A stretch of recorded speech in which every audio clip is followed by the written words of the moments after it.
Mental health and social media are two things that don't always go together. They're two things that sometimes crash into each other and can create even more anxiety or even more, make you feel even more depressed. It's something that can really drag you down. If you're in the midst of an anxiety disorder, if you're in the midst of depression, it's sometimes one of the worst things to be involved in. But it can also be the best thing to be involved in, and I have seen both sides of social media and the internet whilst having mental health problems. When I was about 13, I started to not eat very much, and I think looking back it was nothing to do with anorexia, it was nothing to do with wanting to be skinnier, although I probably did. It was more to do with control. I wanted to control something in my life, and I wanted people to know that I wasn't okay, and I wanted to try and get help, but I didn't know how to ask for help, and so I wanted to stop eating. And I found so many websites that were pro-ANA websites, which are websites that encourage you to stop eating, and they are really so dangerous. And having been a part of the mental health community online as well, I've seen a lot of things that are definitely negative, and a lot of very triggering things, and Instagram accounts that are there to try and trigger people and all those kinds of things, and it can be so unhealthy. But also, having been a mental health YouTuber, I have seen so much greatness from the internet. This channel has created so much support for me and so much support for other people. There's loads of mental health YouTubers out there. There's so many ways in which the internet is great. It can be such a great tool for people that have mental health problems, and so I want that stigma of don't be online to be reduced, and it's just about the way you use social media. And so this video is all about social media and mental health. The first way to use social media for good is to connect. Just by watching this video, I feel like you are connecting in such a good way. There's so many mental health YouTubers out there that their message is to reduce stigma, their message is to make people feel less alone, and to create a space in which you are not judged, in which you are completely understood, and in which you can share or you can choose not to share your story. A lot of people use mental health YouTubers as a way to write their story without anybody seeing it. I've seen a lot of comments from people explaining their situation, explaining what's going on in their life with their mental health stories, and their friends probably won't see that. And that's a really beautiful thing to be able to share with other people that they necessarily don't really know, and be able to share their story without people seeing it. I think that's a really beautiful thing. Or you can also just watch these videos. You can give it a like, or you can even not like it and just watch the video, and you are there with the community. You're still massively involved, but you don't have to share your story, and I think that's a really encouraging thing. People like Kristen, she's a great mental health YouTuber. Kira Rose, I watch a lot of her videos, and her videos aren't primarily about mental health, but she suffers with mental health, and I think the fact that her videos aren't all about mental health is actually a really great thing, because it shows you can have other interests, you can be your own person, you can have other passions. Your mental health doesn't define you as a person. There's also some really inspiring or motivational YouTubers that help a lot with mental health, even if they don't suffer with mental health, even if they don't talk about their mental health. They are so amazing. People like LB, I'll leave her channel below, and she's fantastic, and she's so inspiring and so motivational and just makes you want to do things, and she's really fantastic. There's also things like on Instagram, if you type in a hashtag, you'll see a million other people. If you type in things like anxiety recovery, you'll see so many other people that are going through anxiety recovery, and how reassuring is that? People on the other side of the world that you've never met are going through such a similar situation, and even if you feel like all of your friends and all of your family members, none of them know what it feels like to suffer with mental health, and none of them know what it's like to be on this journey. It's so nice to know that there are people that are going on this journey. You are not alone. You're not the only person that's going through this. And that's just really reassuring to me. There's also really fantastic online forums. If you don't know, I suffer with emetophobia, which means I've got a very severe phobia of sick, which is becoming better, and it's really great. And at the beginning, when I was very severely emetophobic, there was a really great emetophobia forum. They wouldn't even use triggering words like think words that might trigger somebody's emetophobia, they use like abbreviations for, so people don't have to read about the word. There'd be people asking for advice like, this happened to me, is this normal? I'm scared of this happening, is this normal? I can't leave my house because of this. And people would reassure them so much, and it was just a really amazing place to be. There was nobody that was trying to bring you down. There was nobody that didn't have emetophobia there. Everybody had emetophobia, and it was a really amazing space. Another great thing about social media is you can really become informed about things you didn't know about before. There are a lot of people that have watched my videos, and I imagine a lot of people that watch lots of videos online that don't actually know anything about anxiety or depression or politics or how to blend your eyeshadow. Like, that's something that's amazing. You can learn anything online. You can learn how to create your own website.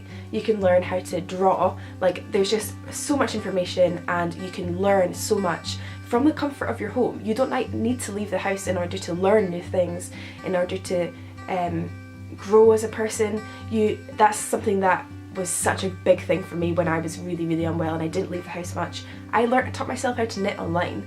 I taught myself how to do other craft things. I found other people that are like me online, and I just felt really validated, and I just felt really like I am alone, and that's amazing, and I can learn things from my house, and I can have a new hobby, and I don't need to go out and experience the world because that's too much for me to do right now. You can also get a lot of help and information on your specific anxiety or depression, your specific what you're going through. The best tool I've found so far right now, and think something I'm loving right now, is the Mind Mental Health website, because it's just so informative, so not intimidating. They don't use ridiculously big words, and I know that sounds kind of patronising, but I mean, like, they don't talk about fight or flight. They don't talk about things that you know so much about.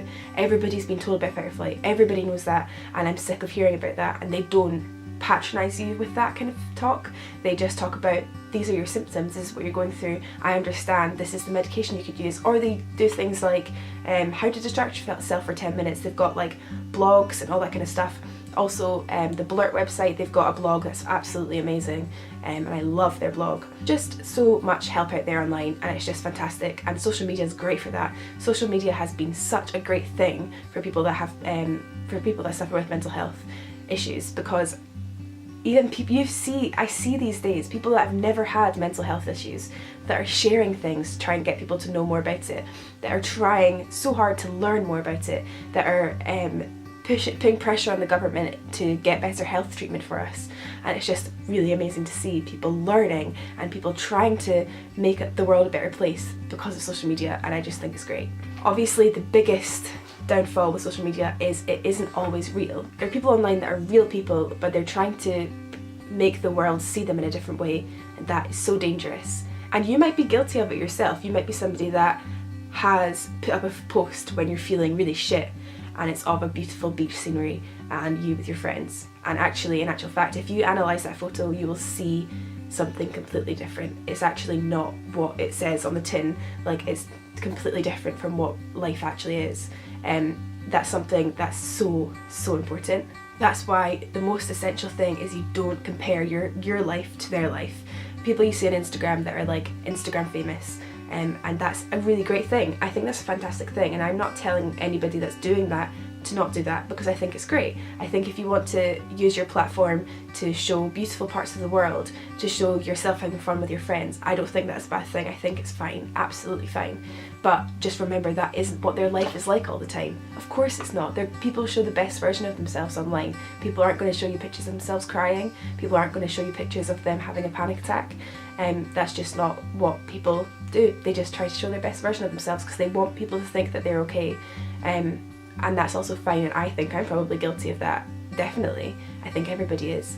You just can't compare your life to other people's. And the other day, actually, I really suffered with this really badly, and I saw so many people I know going on holidays. They were going abroad, they were going to London, they were going all these fun places and doing amazing things, and I felt like, what is the point? I'm just sitting here in my hometown and I'm not able to leave it.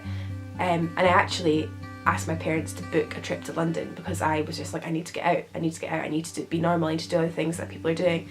Then I sat down and I thought, wait, I don't want to go. I don't want to go to London. I don't want to leave my city right now. I'm not in a place where that is something I want to do. I don't think I'd be able to cope with that right now. And so why am I doing it? I'm only doing it because everybody else is doing it, and that's never, never, never a reason to do something. And it was really eye-opening to realise I didn't actually want to do it. I was just doing it because I saw it on social media, and that's the truth. And so I think sometimes just taking a minute out and being like, do I want to do this? Is it because I saw that that person had gone away? Is it because I saw that that person was doing that thing with their friends and I wanted to do it? Is that why I'm wanting to do this? Or is it because I do want to? Unfollowing is such a great thing on social media. I don't tend to unfollow a lot of people because most of the people that I accept on Facebook, most of the people I follow on Instagram, they're people that I want to follow. But unfollowing is so great. If you're in a place where you're following people that maybe you think are being fake on social media, if you think that you're following people that make you feel not good, even if you don't have a reason for why that person's making you feel not good, even if it's because there may be some jealousy from you, even if it's because you think that that person is just really annoying on social media, if you unfollow them on Facebook, they won't see that you've unfriended them, they won't see that you've unfollowed them, they will still think that you're friends on Facebook and that you see all their posts, and so they'll never know. It's a beautiful thing, it's a great thing. Maybe take this time, maybe in the next 10 minutes after you've watched this video, go into your Instagram, go into your Facebook and look through it and see, does that person make me feel happy when I see their posts? Maybe subconsciously you are putting pressure on yourself by following them. Maybe you're being made to feel unhappy by things that they post and you might not even be realising it. I think that's a really important thing to do. So maybe if you have the time, go into that after this video and see if there's things that you can maybe change on your social media to make it the best place that you can be. And finally, I've got use your own platform. If you are somebody that feels uncomfortable and you don't want to share your story, that is absolutely okay.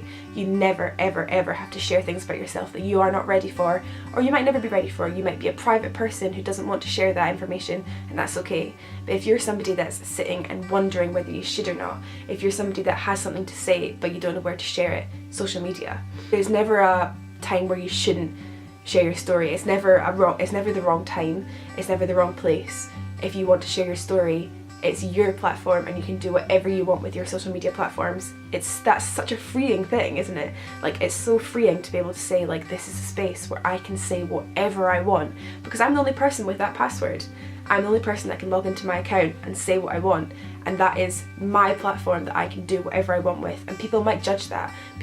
Your friends might judge that. They might think it's stupid what you're doing. They might think this, that and the next thing, but it doesn't matter because it's your place to do whatever you want with it. And if you've been wanting to post on Instagram for a really long time about your mental health, about anxiety, about politics, even just a really nice photo that you've taken, but you're scared of likes, or you're scared of followers, or you're scared your friends will think it's weird, you have to do it. You have to do it. It's something that is yours and it's nobody else's, and it's one of the only spaces in this world that is yours and nobody else's. And it's important that you make it whatever you want it to be. And sharing your story helps so many people. You'll be so surprised by how many people sharing your story helps, and it's just a really important way to reduce stigma and to just make social media a really safe place. I would love to know your opinions on this subject. It's something that I've been thinking about a lot recently, and so if you've got anything that sparked anything that I've said in this video, or anything you've got something that you want to say about, please leave it down below in the comments. I'd really, really be interested to know your thoughts on this. And thank you very much for watching this video, and I will see you soon. Bye!